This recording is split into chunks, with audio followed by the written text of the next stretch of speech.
माता रानी दोस्तों, नीता विक्रम चैनल में आपका स्वागत है। मैं हूं आपकी दोस्त नीता। माता रानी के नाम का जयकारा लगाएं। कमेंट सेक्शन में जय माता रानी अथवा ओम नमो भगवते वासुदेवाय अवश्य लिखिए।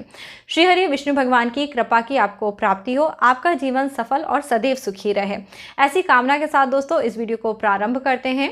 देवशयनी एकादशी के दिन पे एक चुटकी हल्दी से अवश्य करिए ये काम। आपके जीवन में सुख, सौभाग्य और माता लक्ष्मी की कृपा अवश्य बनी रहेगी। दोस्तों, आपके घर धन संपदा से भर जाएंगे। घर में किसी भी तरह की कमी नहीं रहेगी। सुख सौभाग्य की वर्षा होने लगेगी। यह उपाय बहुत ही चमत्कारी है, इसको अवश्य करिएगा। इसे करने से आपके जीवन में सुख ही सुख आने वाला है। दोस्तों, सभी माह में एकादशी का व्रत 2 बार आता है और इस तरह से वर्ष भर में कुल 24 एकादशी होती हैं। दोस्तों, आज आषाढ़ माह के शुक्ल पक्ष की एकादशी है, 1 जुलाई 2020 की तारीख को। यह बुधवारी एकादशी है। इस दिन पर दोस्तों देव शयन करने वाले हैं, यानी श्री हरि विष्णु भगवान शयन करने वाले हैं। वो अपने भक्तों को कभी निराश नहीं करते, उनकी सभी मनोकामनाएं पूरी करते हैं। इसलिए दोस्तों हमें सदैव एकादशी का व्रत रखना चाहिए। इससे हमें मोक्ष की प्राप्ति होती है, हमारे कर्मों को सद्गति मिलती है। तो चलिए दोस्तों वीडियो शुरू करें। उसके पहले नीता विक्रम चैनल को अवश्य सब्सक्राइब करें। व्रत त्योहारों संबंधी सभी जानकारी प्राप्त करने के लिए आज का वीडियो यदि आपको अच्छा लग रहा है तो इसे लाइक करना, फैमिली फ्रेंड्स के साथ शेयर करना बिल्कुल मत भूलिएगा। दोस्तों, एकादशी के दिन में आपको कुछ नियमों का पालन करना पड़ता है, जिससे कि आपके एकादशी के व्रत का पूर्ण फल आपको प्राप्त होता है। आपको एकादशी के व्रत के नियम पता ही होंगे। इस व्रत में 3 दिनों का नियम होता है। दशमी, एकादशी और द्वादशी के तिथि में इस व्रत को करा जाता है। आपको सभी नियम मैं वीडियो के आखिर में बताऊंगी और साथ ही साथ आपको ये भी बताऊंगी कि आपको पद्मा एकादशी, हरिशयनी एकादशी या देवशयनी एकादशी पे भगवान श्री हरि विष्णु को क्या नैवेद्य अर्पित करना चाहिए, जिससे कि आपकी सभी मनोकामनाएं ज़रूर पूरी होंगी। दोस्तों, सबसे पहले हरिशयनी एकादशी या पद्मा एकादशी का महात्म्य अवश्य सुन लीजिए। इस महात्म्य को सुनने से प्राणी सभी तरह के पाप कर्मों से मुक्त होकर स्वर्ग को जाता है। सतयुग में सूर्यवंश में मंधाता नाम के एक चक्रवर्ती राजा थे। वह सत्यवादी महाप्रतापी राजा थे। वह अपनी प्रजा को पुत्रवत पालन किया करते थे। उनके राज्य में कभी अकाल नहीं पड़ता था। एक समय उस राजा के राज्य में 3 वर्ष तक वर्षा नहीं होने के कारण अकाल पड़ गया। प्रजा अन्न की कमी से अत्यंत दुखी हो गई। एक दिन राजा के पास जाकर प्रार्थना करने लगी, हे राजन, समस्त विश्व की सृष्टि का कारण वर्षा है। वर्षा के अभाव में राज्य में अकाल पड़ गया है और अकाल से प्रजा मर रही है। इसलिए हे राजन, कोई ऐसा उपाय करिए जिससे प्रजा के कष्ट दूर हो। राजा मंधाता कहने लगा, वर्षा न होने से आप लोग अत्यंत दुखी हो रहे हैं, अतः मैं आप लोगों के कष्ट को दूर करने का प्रयास करूंगा। ऐसा कहकर राजा कुछ सेना लेके वन को निकल पड़े।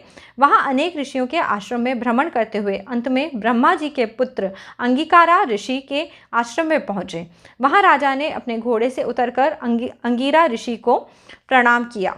मुनि ने राजा को आशीर्वाद दिया और कुशल क्षेम पूछी। उनसे आश्रम में आने का कारण पूछा। राजा ने हाथ जोड़कर विनती भरे भाव से बोला, हे भगवान, सब प्रकार के धर्म पालन करने पर भी मेरे राज्य में अकाल पड़ गया है। इससे प्रजा अत्यंत दुखी है। राजा के पापों के प्रभाव से ही प्रजा को कष्ट मिलता है, ऐसा शास्त्रों में लिखा है। जब मैं धर्मानुसार राज्य करता हूँ तो मेरे राज्य में अकाल क्यों पड़ा? अतः मुझे इस अकाल का कारण बताइए, साथ ही प्रजा को कष्ट से दूर करने का उपाय भी बताइए। इतनी बात सुनकर ऋषि कहने लगे, राजन, हम सतयुग में सब युगों से उत्तम हैं। इसमें धर्म के चारों चरण सम्मिलित हैं, अर्थात इस युग में धर्म का पूर्ण पालन हुआ है। सतयुग में केवल जो पढ़ाई में अच्छे हैं या पढ़ सकते हैं उन्हें ही वेदों का पाठन पठन अथवा तप करने का अधिकार है। परंतु आपके राज्य में एक व्यक्ति जो शूद्र किस्म का है, वह इस दोष से तप कर रहा है, इसी का आपको दोष लगा है। यदि आप प्रजा का भली प्रकार चाहते हैं तो उस शूद्र का वध कर दीजिए। इस पर राजा कहने लगा, महाराज, मैं उस निरपराध की तपस्या करने वाले शूद्र को मार नहीं सकता। आप इस दोष से छूटने का कोई और उपाय बताइए। तब ऋषि कहने लगे, हे राजन, यदि तुम अन्य उपाय जानना चाहते हो तो सुनो। आषाढ़ मास के शुक्ल पक्ष की पद्मा एकादशी के दिन विधि पूर्वक व्रत करना। व्रत के प्रभाव से तुम्हारे राज्य में वर्षा होगी, प्रजा सुख पाएगी, क्योंकि इस एकादशी का व्रत सब सिद्धियों को देने वाला होता है। तुम समस्त उपद्रव को नष्ट करने वाले इस व्रत को करो। इस एकादशी का व्रत करने से तुम्हारी प्रजा सेवक मंत्रियों सहित करना। मुनि के इस प्रकार के वचन सुनकर राजा ने अपने नगर में वापस आकर विधि पूर्वक पद्मा एकादशी एकादशी का व्रत किया। इस व्रत के प्रभाव से राज्य में वर्षा हुई और प्रजा को सुख पहुंचा। अतः इस मास में एकादशी का व्रत करने से सभी मनुष्यों को सुख की प्राप्ति होती है। यह व्रत लोकों में भोग एवं परलोक की मुक्ति देने वाला है। इस कथा को पढ़ने सुनने से सभी मनुष्यों के पाप नष्ट हो जाते हैं। जय बोलिए श्री हरि विष्णु भगवान की जय। दोस्तों, इस व्रत को करने से आपको पता पड़ गया है किस तरह का फल प्राप्त होता है। अब हम जान लेते हैं इस दिन पे आपको श्री हरि विष्णु को भोज में या नैवेद्य में क्या चढ़ाना है। इस दिन आपको विष्णु भगवान को प्रसाद स्वरूप किशमिश जरूर चढ़ाना है। दोस्तों, यत्नपूर्वक श्री हरि विष्णु भगवान को किशमिश का भोग चढ़ाएं। उसमें तुलसी की मंजरी युक्त पत्ती अवश्य रखिए, जिससे कि श्री हरि विष्णु भगवान उस भोग को ग्रहण करें। ऐसा करके आपको इस व्रत को करना है। बाकी सभी एकादशी के जो व्रत के नियम होते हैं उनका पालन करना है। अब दोस्तों, मैं आपको महा उपाय बताने वाली हूँ जो आपको हल्दी से करना है। दोस्तों, यह है बुधवार का दिन, बुधवारी एकादशी है। तो इस दिन पे दोस्तों गणपति जी भी पूजा करने से अत्यंत प्रसन्न होते हैं और माँ लक्ष्मी के साथ अपनी कृपा करते हैं, जिससे कि आपके घर में धन सुख सौभाग्य की कमी नहीं होती। इसलिए आपको अपने पूजा में थोड़ी सी हल्दी और दूर्बा अवश्य लेनी है। दोस्तों, दूर्बा का प्रयोग यदि आप पूजा में करते हैं तो आपकी संतान को सौभाग्य की प्राप्ति होती है, आपके पुत्र को सुख मिलता है या आपको खुद संतान का सुख प्राप्त होता है।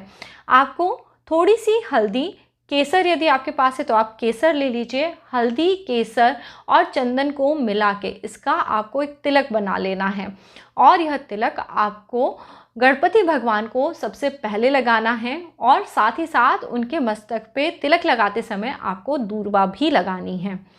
सेम दोस्तों यही आपको करना है विष्णु भगवान का पूजन करते समय।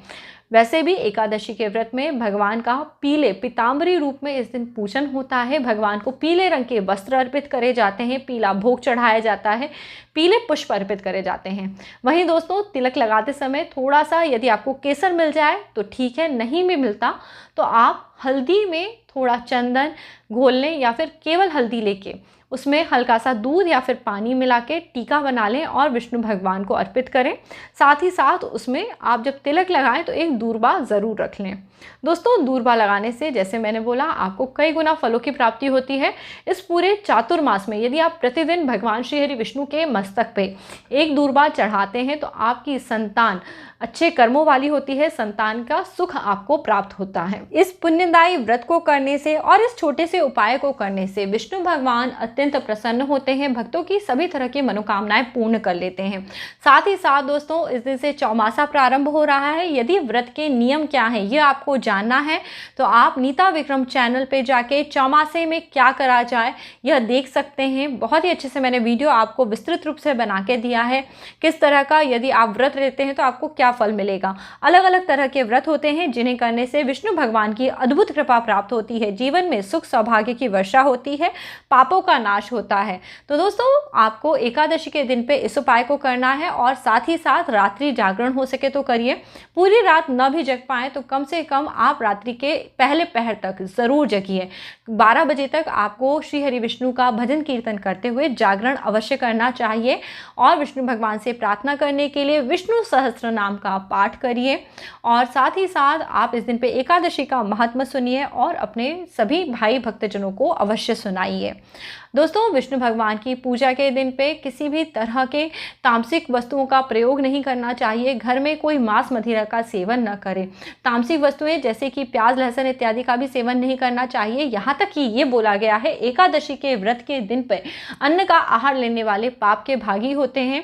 जो भी पुरुष या स्त्री 8 वर्ष से अधिक हैं, दोस्तों बच्चों में भी 8 वर्ष से अधिक यदि बच्चों की आयु है तो वह इस व्रत को कर सकते हैं। कई बार चैनल पे आके लोग सवाल करते हैं क्या हम इस व्रत को कर सकते हैं या नहीं। जी हाँ, बिल्कुल आप इस व्रत को कर सकते हैं। 8 वर्ष से जिनकी भी आयु अधिक है उन सभी को एकादशी का व्रत करना चाहिए। एकादशी व्रत करने से मनुष्य का यह लोक में तो उद्धार होता ही होता है, परलोक में भी उद्धार हो जाता है। विष्णु भगवान की अद्भुत कृपा प्राप्त होती है, जीवन को सद्गति मिलती है। जय बोलिए श्री हरि विष्णु भगवान की जय। इस तरह से विष्णु भगवान का जयकारा लगाते हुए इस छोटे से उपाय को करिएगा। वीडियो अगर पसंद आया है तो इसे लाइक कर लीजिए, फैमिली फ्रेंड्स में सबके साथ ज़रूर शेयर कर दीजिए। इसी तरह के अद्भुत वीडियोज़ लेके आपसे मिलती रहूँगी।